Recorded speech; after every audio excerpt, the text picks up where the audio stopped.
Hello everyone, welcome to study IQ optionals. आप सभी का स्वागत है हमारे इस नए चैनल के ऊपर। और in today's lecture will be discussing the 100 days strategy to complete anthropology optional. UPSC में जब आप आते हो तो ऑप्शन की लिस्ट में कई सारे सब्जेक्ट आपको अपनी तरफ आकर्षित करते हैं। और अगर पिछले 10 सालों के अंदर में हम स्टैटिस्टिक्स को उठा करके देखते हैं तो सबसे सफल ऑप्शन रहा है in terms of the consistency, in terms of the average scores जो कैंडिडेट ने यहाँ पर पाए हैं, प्राप्त किए हैं, जो सक्सेस रेट रहा है, जो टॉपर्स टॉप 10 के अंदर में या टॉप 20 या टॉप 50 के अंदर में आए हैं, उसमें एंथ्रोपोलॉजी इज लीग्स अपार्ट। बाकी ऑप्शन भी अच्छा किए हैं, सबने अच्छा किया है, ऊपर नीचे होता है, पर एंथ्रोपोलॉजी एक अलग लीग में यहाँ पर चल रहा है। तो कई बार बच्चे यहाँ पर चाहते हैं कि हम एंथ्रोपोलॉजी को लेकर के ही पढ़ाई करें, लेकिन वो इस चीज़ के अंदर में कई बार सेल्फ प्रिपरेशन करना चाहते हैं, या फिर अगर आपने प्रिपरेशन कर लिया है हमारे यहाँ से या कहीं और से तैयारी की है और जीएस पढ़ा, फिर थोड़ा बहुत भूल भी गए आप, तो आप चाहते हो कि हम जल्दी से इसको ब्रशअप करें, तैयार करें। तो कोई भी ऐसा रीज़न हो सकता है, चाहे रिवीजन के पर्पज़ के लिए, चाहे आप सेल्फ प्रिपरेशन कर रहे हो, या फिर आपको इंस्टीट्यूट ज्वाइन करना है, आप काफ़ी अर्ली स्टेज में हो, ग्रेजुएशन फर्स्ट ईयर की स्टेज पे हो और आप देखना चाह रहे हो कि हम खुद से क्या कर पा रहे हैं। तो इन दैट केस अगर आप इस ऑप्शन को 100 दिन में ख़त्म करना चाह रहे हो तो आपके लिए एक स्टडी प्लान यहाँ पर अगले 15 मिनट के अंदर में पूरा मैं कंस्ट्रक्ट करने वाला हूँ। देखिए, बिना कोई फालतू की बात बकवास इधर किए हुए हम अपने मुद्दे पे बढ़ते हैं कि एंथ्रो का जो आपका ऑप्शनल है, आपको पता है कि 6 अलग अलग, पिछले वीडियो में मैंने बताया था तो बहुत डिटेल में नहीं जाऊँगा, 6 अलग अलग सेक्शंस जो है इसमें बटा हुआ है। 6 सेक्शंस आपको देखने को मिलते हैं, जिसमें से जो सेक्शंस क्या क्या है, आपका सोशल है, फिजिकल है, देन आपका थ्योरीज है, आर्कियोलॉजी है, इंडियन है और ट्राइबल है। ठीक है, अब इसमें कई लोग ट्राइबल और इंडियन को एक में रखते हैं कभी कभी, और कई लोग ये जो थ्योरीज है इसको सोशल के साथ रखते हैं, but you can take it as a separate area, अलग अलग एरिया के तौर पे आप उसको यहाँ पर देख सकते हो, कंसीडर कर सकते हो। तो हम किस तरीके से इसको पढ़ें और वो समस्या हमारे लिए क्यों रहती है, बिकॉज एंथ्रोपोलॉजी का जो सिलेबस है ना, थोड़ा हैफ हज़र्ड वे के अंदर में कंस्ट्रक्टेड आपको देखने को मिल रहा है, थोड़ा सा हैफ हज़र्ड वे में आपको कंस्ट्रक्टेड देखने को मिल रहा है। कैसे? शुरुआत में आप देखोगे देयर आर इंट्रोडक्टरी यूनिट्स। आप अगर सिलेबस लेकर के बैठे हो तो अभी आप उसको खोल लीजिए, चाहो तो आप वीडियो को पॉज कर लीजिए, सिलेबस कहीं पे भी उसको निकाल लीजिए, फिजिकल फॉर्म, सॉफ्ट कॉपी, जहीं पे भी आप देखोगे कि the initial 3 units 1.1, 1.2 and 1.3 they are introductory unit. Nothing wrong with that, शुरुआत में तो इंट्रोडक्टरी यूनिट होनी चाहिए। What is anthro, scope of anthro, branches of anthro, nature of anthro, है ना, origin and history of anthropology, subfields of anthropology, ये तो ठीक है, अच्छी बात है। जैसे ही ये 3 यूनिट खत्म होती है, आपका 1.4, 1.5, 1.6, 1.7 बायोलॉजिकल एंथ्रोपोलॉजी और फिजिकल एंथ्रोपोलॉजी वाले पोर्शन को डिस्कस करने लगता है। प्राइमेटोलॉजी, पेलेंटोलॉजी को वहाँ पर, इवोल्यूशनरी बायोलॉजी को वहाँ पर, और जो लाइफ साइंसेस का जो एस्पेक्ट है, biological basis of life, cell cycle, cell division वगैरह, इनको डिस्कस करता है। ठीक है, चलिए, उसकी चॉइस की, उसने पहले फिजिकल को शुरू कर दिया, बट फिजिकल को यहाँ पर वो खत्म करता है, ब्रेक लगाता है और शुरू कर देता है आर्कियोलॉजिकल को यूनिट 1.7 के बाद, जो आ रही है अगली यूनिट 1.8। तो आपने कहा चलो ठीक है, फिजिकल खत्म करके आर्कियो शुरू किया है, ठीक है, हम भी उसी तरीके से पढ़ लेंगे। थ्योरी उसको पहले नहीं पढ़ानी है, थ्योरी नहीं पढ़ानी है उसको, तो कोई बात नहीं, कोई दिक्कत नहीं, हम पढ़ लेते हैं। आपने पढ़ा, फिर आपको एक ही यूनिट के बाद वो वापस से शॉक दे रहा है। 1.8 जैसे ही खबर खत्म की आपने, यूनिट नेक्स्ट यूनिट आती है 2.1, 2.2, 2.3, 2.4, 2.5 and the unit 3, 4 and unit 5, ये आपकी पूरी की पूरी सोशल एंथ्रो स्टार्ट होती है। आपने इसको भी ठीक है, चलो सोशल लाया, अंत में पढ़ लिया आपने। सोशल एंथ्रो खत्म होता है, फिर आपका थ्योरी शुरू हो जाता है। यहाँ तक फिर भी ठीक था, लेकिन अब वो आपको वापस एक बड़ा शॉक देता है। वो कहेगा फिजिकल एंथ्रो याद है ना, थोड़ा समय पहले पढ़ा था शुरुआत में 1.4 टू 1.7, चलो वापस से फिजिकल बायोलॉजिकल एंथ्रोपोलॉजी पढ़ते हैं। तो वापस से वो फिजिकल एंथ्रोपोलॉजी को स्टार्ट करेगा सोशल और थ्योरी के बाद, यूनिट 9.1 से लेकर 9.2, 9.3, 9.4, 9.5, 9.6, 9.7, 9.8, यूनिट 10, 11.1, 11.2, 11.3 एंड यूनिट 12, यहाँ तक फिर से वापस से फिजिकल शुरू हो जाएगा। तो भैया, जब यहीं पढ़ाना था, शुरुआत में लाइन से पढ़ा दिया होता, और ऐसा भी नहीं कि एक पेपर 1 में एक पेपर 2 में, दोनों पेपर 1 में लाइन से ही पढ़ा दिया होता। पर जो भी उसका रीज़न रहा हो, ऐसा हमारे हाथ में सिलेबस को चेंज करना, अपने सहूलियत के हिसाब से मॉडिफाई करना नहीं होता है, जो है उसी में हमें मैनेज करना है। तो जब ये फिजिकल खत्म हुआ तो आप कहोगे कि ठीक है, अब तो सर हमारा ख़राब कर ही दिया है, दिमाग ख़राब कर ही दिया है, चलो आगे बढ़ते हैं। आगे आपको दूसरा झटका कि अभी आपने आर्कियोलॉजी पढ़ा था 1.8, 1.B पेपर 1 में, और वो क्या था आपका, जनरल आर्कियोलॉजी था। कहेगा जनरल पढ़े हो ना, पेपर 2 इंडियन होता है हमेशा, तो पेपर 2 में इंडियन कॉन्टेक्स्ट में आर्कियोलॉजी को फिर से पढ़ो। तो पेपर 2 आपका यहाँ पर शुरुआत हो जाता है और पेपर 2 में आपसे वो पढ़ने को कहता है यूनिट 1.1, 1.2, 1.3 अंदर आर्कियोलॉजिकल एंथ्रोपोलॉजी। देन आपका इंडियन और ट्राइबल जैसा कहते हैं, उसमें कोई दिक्कत नहीं है, बाद में है, पेपर 2 का हिस्सा है, होना चाहिए, उसमें कोई दिक्कत नहीं, वो आपका एग्जीक्यूट हो जाता है। सो हम किस तरीके से पढ़ें? फिजिकल ब्रेकडाउन करके दिया हुआ है, आर्कियोलॉजिकल ब्रेकडाउन करके दिया हुआ है, थ्योरी बहुत बाद में दी है, तो हम कैसे पढ़ें? देखिए, एक प्लान को आप यहाँ पर तैयार कर सकते हो जो कि आपका 100 दिन का यहाँ पर प्लान होता है। 100 दिन का आपका प्लान है। अगर आप सेल्फ स्टडी कर रहे हो और दिन में 3 से 4, 4.5 घंटे अगर आप दे रहे हो, इससे ज़्यादा की आपको ज़रूरत नहीं पड़ने वाली है। That's all that you need. शुरुआत आप करते हो यूनिट 1.1 से, जहाँ पर व्हाट इज़ एंथ्रोपोलॉजी एंड जो हिस्ट्री है एंथ्रोपोलॉजी की, जो एंथ्रोपोलॉजी की हिस्ट्री है, डेवलपमेंट है, जो ओरिजिन है, जेनेसिस है, इन सारी चीज़ों को पढ़ते हो। लेकिन आप इसके बाद 1.2 और 1.3 पे नहीं जाते हो। 1.2, 1.3 पे आप नहीं जाते हो, उसकी जगह आप शुरू कर देते हो यूनिट 2.1 और यूनिट 2.2 को, जो आपका सोसाइटी और कल्चर वाली यूनिट है, क्योंकि social anthro theory basically society, culture, social cultural change की ही बात कर रहा है। तो आप उसको पहले थोड़ा सा समझ जाते हो, बेसिक कंसेप्ट और आइडियाज़ को वहाँ पर एग्जीक्यूट करते हो। देन आप पूरी की पूरी यूनिट जो थ्योरी वाली है, इसको यहाँ पर उठा करके ख़त्म करते हो, जिसमें आपको समय लगेगा। कहने को एक यूनिट है पर 10 थ्योरीज हैं, और ऑन एन एवरेज अगर आप सेल्फ स्टडी कर रहे हो तो एक थ्योरी 2 दिन ले सकती है ना। क्लासेस में तो जल्दी, क्योंकि टीचर आपको गाइड कर दे रहा है, बता रहा है, हर चीज़ समझा रहा है, पर यहाँ पर किताबें, पन्ने और दुनिया भर समझने में भी लैंग्वेज भी कई बार थोड़ी सी कॉम्प्लेक्स लगती है आपको, खासकर बाद की थ्योरीज में। शुरू की थ्योरीज तो आसान है, तो वहाँ पर आपको 2 दिन तो लगेंगे, है ना। 10 थ्योरीज हैं तो 20 दिन लग सकते हैं, या फिर ज़्यादा आपने पढ़ा तो 15 दिन लग सकते हैं, उतना तो लगेगा ही लगेगा समय, ये तो गिवन है। ऑलराइट। और एक और दिक्कत यहाँ पर क्या है कि जो किताबें हैं ना, लास्ट लेक्चर में हमने बुक्स एंड रिसोर्सेज की बात की थी। आपकी जो प्रिस्क्राइब्ड किताबें हैं या जो टॉपर्स यूज़ करते हैं, उन किताबों के अंदर में आपका ये सारा का सारा थ्योरीज नहीं। इवन अक्षर जैन को भी कुछ बच्चे यूज़ करते हैं, although that is a revision note. और समझदार बच्चों के लिए अच्छी बात है कि दूसरे बच्चे अक्षर जैन को यूज़ करते हैं। वाई? बिकॉज वो अपने आप कॉम्पिटिशन से बाहर निकल रहे हैं। तो हमारे लिए तो अच्छा नहीं है, एज फ्रॉम अ टीचर हम चाहेंगे कि हर बच्चा अच्छे सोर्सेज से पढ़े, समझदारी से पढ़े। पर आपके लिए, आपके एंड पे वो चीज़ अच्छी हो सकती है, क्योंकि आपका कॉम्पिटिशन कम हो रहा है, क्योंकि वो रिविजन नोट्स जो होते हैं रिवाइज करने के लिए, जो आपको देखने होते हैं, उसको प्रिपरेशन के लेवल पे कर रहे हैं, और वो भी 2022-23 के समय में, जहाँ पर एंथ्रो के अंदर में भी चेंजेस आ रहे हैं, जिस तरीके की क्वेश्चन और डिमांड रहती थी। ठीक है ना। तो ऐसी किसी भी नोट या किताब के अंदर में आपको चीज़ वहाँ पर नहीं मिल पाती है, तो ढूंढने में भी दिक्कत लगती है। 1-2 दिन वहाँ पर भी जाते हैं कि मटेरियल आपका नहीं मिल रहा है, पर जैसे भी करके भी आप अरेंज कर लो और इस चीज़ को आप पर एग्जीक्यूट करने की कोशिश कीजिए। देन जब आप इस पोर्शन को ख़त्म कर लिए हो, तो आप वापस से सोशल एंथ्रो वाली जो यूनिट्स है उसको यहाँ पर रिज्यूम करोगे। यूनिट 2.3, यूनिट 2.4, या फिर मैं कह देता हूँ यहाँ पर यूनिट 2.3 से लेकर के 2.5 तक, एंड देन यूनिट 3 से लेकर के यूनिट 5 तक। ऑलराइट। इसमें आपका मैरिज सबसे पहला, family, kinship, economic anthropology, economic organisation, political organisation वाला part, political anthropology, and religion, magic, science, taboo, ये सारी चीज़ें आपकी यहाँ पर आ जाती हैं। ठीक है। 6 तो आपने पहले ही से पढ़ रखी है। इसके बाद आपकी जो यूनिट है, अच्छा एक काम आप और कर सकते हो कि एक रिसर्च वाली यूनिट भी होती है, रिसर्च वाली यूनिट भी होती है। उस रिसर्च वाली यूनिट को भी आप चाहो तो यहाँ पर before starting with the theory आप यूनिट 8 को भी यहाँ पर कर सकते हो। तो या तो यूनिट 8 को यहाँ पर कीजिएगा, या फिर और लिख देता हूँ, और आप इसके बाद यहाँ पर कर लीजिएगा।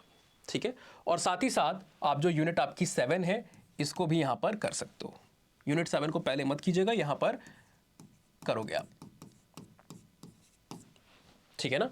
इस चीज़ को ध्यान रखिए, 7 को यहीं पे करना है आपको, लेकिन यूनिट 8 या तो आप 2.2 के बाद भी कर सकते हो, या तो इस 5th यूनिट के बाद भी कर सकते हो। इतने में आपका थ्योरीज और सोशल एंथ्रोपोलॉजी और पहली यूनिट आपकी इंट्रो की खत्म हो चुकी है। अभी हमारी बच क्या रही है, यूनिट 1.2 और 1.3 हमने अभी भी नहीं छुई है, और उसको अभी भी नहीं छुएंगे, है ना। रीज़न क्या है वो बाद में बताएंगे। आगे बढ़ जाते हैं, और आगे हमारा यहाँ पर आप शुरू कर सकते हो आपका डिपेंडिंग अपॉन कि आपका इंटरेस्ट किस में है। या तो आप इंटरेस्ट के बेसिस पे उठा सकते हो, है ना। और इंटरेस्ट में भी 2 तरीके से उठाया जाता है। एक तो कुछ लोग होते हैं जिनको खाने में जो चीज़ टेस्टी लगती है, अच्छी लगती है खाने में, उसको पहले खाते हैं, और जो ख़राब है उसको बाद में करते हैं, है ना। कुछ लोग हैं कि चलो ख़राब वाला खाना तो पूरा है, पहले ख़राब वाला खा लेते हैं, ताकि अच्छा जो टेस्ट है उसको बाद में रिलीज करें, तो बाद में लास्ट जो मोमेंट है, लास्ट मेमोरी जो बनेगी वो अच्छी वाली बनेगी।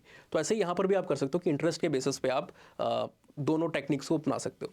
बट मेरा क्या सजेशन रहता है कि जो आपका कंसेप्चुअल पार्ट है ना, उसको आप पहले करते हो, बिकॉज फैक्चुअल पार्ट जहाँ पर याद करने को कई सारी इन्फॉर्मेशन है, लार्जली फैक्ट्स आपके मेंशन होंगे, उनको आप जितना बाद में करो उतना अच्छा है, क्योंकि आपकी फ्रेश मेमोरी में रिकॉल वैल्यू जो उसकी रहेगी वो काफ़ी ज़्यादा रहेगी, ठीक है ना। कंसेप्ट में जैसे फिजिकल में भी चीज़ें याद करने को है, सोशल में भी हर जगह है, कुछ ऑथर्स होंगे, कुछ बुक्स होंगे, कुछ डिस्कवरीज होंगी, पर फ्रीक्वेंसी वाइज अगर आप देखोगे तो ये कंसेप्चुअली ज़्यादा लोडेड होती हैं, सोशल थ्योरीज और जो आपका फिजिकल एंथ्रोपोलॉजी है। और कंसेप्ट एक बार आपने ग्रास्प किया, एसेंस को ग्रास्प किया, तो आप उसको भूलते नहीं हो, लॉन्ग टर्म मेमोरी के अंदर में आपके रह जाती है, ठीक है ना।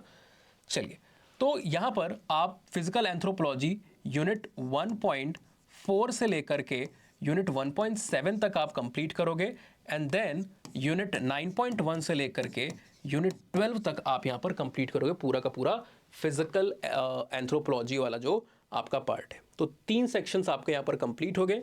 इसके बाद आप जाते हो अपने अगले सेक्शन पे। अब यहाँ पर आपके पास आर्कियो इंडियन और आर्कियो इंडियन के अलावा जो आपका ट्राइबल वाला सेक्शन बच रहा है तो वो कर सकते हो।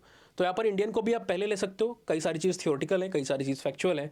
आर्कियो को भी ले सकते हो। मेरा सजेशन होगा कि आप यहाँ पर आर्कियो को ले लीजिए, यूनिट 1.8 ए और बी आपका, और साथ ही साथ पेपर 2 में जो आपका यूनिट 1.1 टू यूनिट 1.3 है, ठीक है। पेपर 1 में ये वाला हिस्सा इसका, और पेपर 2 में ये वाला हिस्सा आप इसको पढ़ते हो। देन आप यूनिट 2 से लेकर के पेपर 2 में जो आपकी यूनिट 2 है, यहाँ से लेकर के यूनिट 5.3 जो आप है उसको पढ़ते हो, एंड देन आपकी जो यूनिट 6.1 ट्राइबल से लेकर के आपकी यूनिट 9.3 तक है, आप इसको यहाँ पर कंप्लीट करते हो, ठीक है ना। अब ये जब चीज़ होती है, अच्छा एक और चीज़ मैं आपको बताऊँ कि ये वाला जो है ना, ये 12th वाली यूनिट है ना, इसको भी आप रहने दीजिए। 9.1 से लेकर के सिर्फ यूनिट 11.3 तक पढ़िए। अब लास्ट में आपकी जो कौन कौन सी यूनिट बची उसको आप प्रायोरिटी वाइज लीजिए। सबसे पहला आप यहाँ पर यूनिट 12 को पढ़ोगे पेपर 1 में से, पेपर 1 में से जो एप्लीकेशन की बात करता है। तो सारी चीज़ पढ़ गई, कंसोलिडेट हो गई दिमाग में। अब कुछ एप्लीकेशन वाले जो थोड़े से लोडेड टॉपिक्स होते हैं ना, उसको आप एक साथ पढ़ लीजिए।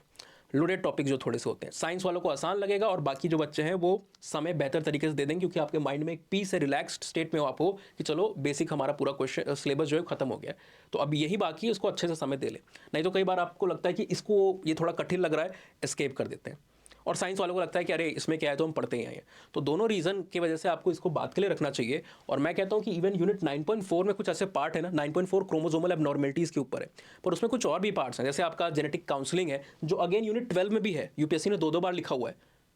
ये कोई बात होती है भाई, 2-2 बार क्यों लिख रहे हो, देख तो लो क्या लिख रहे हो, ठीक है ना। तो आपकी जेनेटिक काउंसलिंग है, स्क्रीनिंग है, मैपिंग है, इम्प्रिंटिंग है, ज़्यादातर ये एप्लीकेशन टाइप वाले जो क्वेश्चंस हैं वो यहाँ पर आते हैं। और इसमें से पीवाईक्यू ज़्यादा है भी नहीं, इम्प्रिंटिंग पे आया है, बाकी मैपिंग वगैरह पे बहुत क्वेश्चन आते नहीं है, स्क्रीनिंग पे भी बहुत क्वेश्चन आते नहीं, कम ही आता है क्वेश्चन, ठीक है ना। कहते हैं ना जुम्मे में आ गया तो आ गया, नहीं तो नहीं आया। तो पिछले 10-12 साल की आप ट्रैजेक्टरी निकालोगे तो वहाँ पर हार्डली 1-2 बार पूछा है, एक आधी बार पूछा है, उससे ज़्यादा नहीं पूछा, नहीं तो ज़्यादातर क्रोमोसोमल एबरेशन पूछता है। तो 9.4 के उन क्वेश्चंस को भी आप उठाकर, उन टॉपिक्स को भी उठा करके, अपार्ट फ्रॉम क्रोमोसोमल एबरेशन वो तो पढ़ लीजिए वहाँ पर बाकी जो एक्स्ट्रा टॉपिक्स हैं उनको उठाइए, और उसको भी आप यूनिट 12 में ला सकते हो, और उसको towards the end of the syllabus आप यहाँ पर पढ़ोगे। एप्लीकेशन वाला है, कंसेप्चुअल है, ज़्यादा बार समझो, पढ़ो, और अच्छे तरीके से उसको आप नर्चर करो, ताकि अंडरस्टैंडिंग बेहतर हो। स्किप ना करो, चाहे डर के चाहे उसको आसान समझ के। नेक्स्ट आपका यहाँ पर जो पार्ट आ जाता है, इवन आप चाहो तो ना 1.7 के साथ भी ऐसा ही कर सकते हो। और 1.7 के साथ एक रीज़न भी है, क्योंकि पिछले 10-12 साल में यूपीएससी से क्वेश्चन पूछ ही नहीं रहा है, क्वेश्चन पूछता नहीं है यहाँ से, ठीक है। लेकिन हम ऐसा नहीं कहते कि इसको पढ़िए ही मत, कि एस्केप कर लीजिए। पढ़ना तो आपको है, इसको पढ़ना आपको इसको है, उसको अवॉइड नहीं कर सकते आप। क्या पता किस साल यूपीएससी पूछ दे, लेकिन आप आराम मन से पढ़ो, क्योंकि आप यहाँ पर पढ़ते हो थोड़ा सा दिक्कत लगती है, अरे ट्रांसलेशन में क्या हो रहा है, अरे सेल डिवीजन में क्या हो रहा है, मेरा तो साइंस बैकग्राउंड नहीं है। फिर आप देखते हो पीवाईक्यू में क्वेश्चन नहीं आ रहा है, चलो छोड़ देते हैं।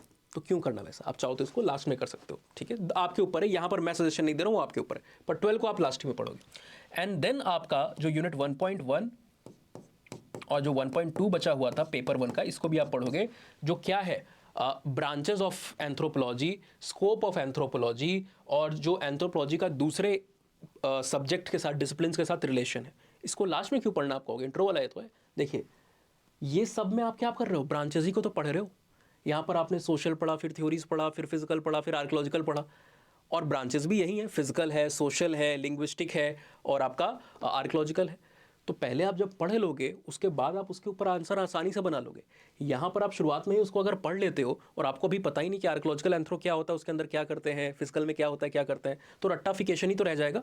तो उससे बेटर है कि आप जब उस सबको पढ़ लो तब जा करके इसको करो, अपने आप आंसर बनने लगेंगे, स्कोप भी आप आराम से समझ जाओगे और बाकी सब फील्ड के साथ भी आप इसको कंपेयर कर पाओगे, अलग अलग एंथ्रोपोलॉजी के जो डोमेन्स हैं, ठीक है ना। So this is a road map जिसके अंतर्गत आप 100 दिन के अंदर में कर सकते हो। और एलोकेशन आप किस तरीके से डेज़ का आप यहाँ पर करोगे, एलोकेशन किस तरीके से आप डेज़ का करोगे। देखिए आपको लगभग 20 दिन का समय यहाँ पर देना है अपने सोशल एंथ्रोपोलॉजी के पोर्शन को, सोशल एंथ्रोपोलॉजी के पोर्शन को। लगभग आप कोशिश कीजिए कि अगर 12 दिन के आसपास या 15 दिन के आसपास आपका अगर ये थ्योरीज वाला पोर्शन हो जाए तो आप उसको कवर कीजिए। फिजिकल में आपका 1 महीने आराम से जा सकता है, हो सकता है उससे थोड़ा सा ज़्यादा भी जाए, उससे हो सकता है थोड़ा सा ज़्यादा भी जाए, ठीक है ना। एंड देन आर्कोलॉजिकल में भी लाइकलीहुड आपका है कि आपको 20 दिन कम से कम यहाँ पर लगेंगे।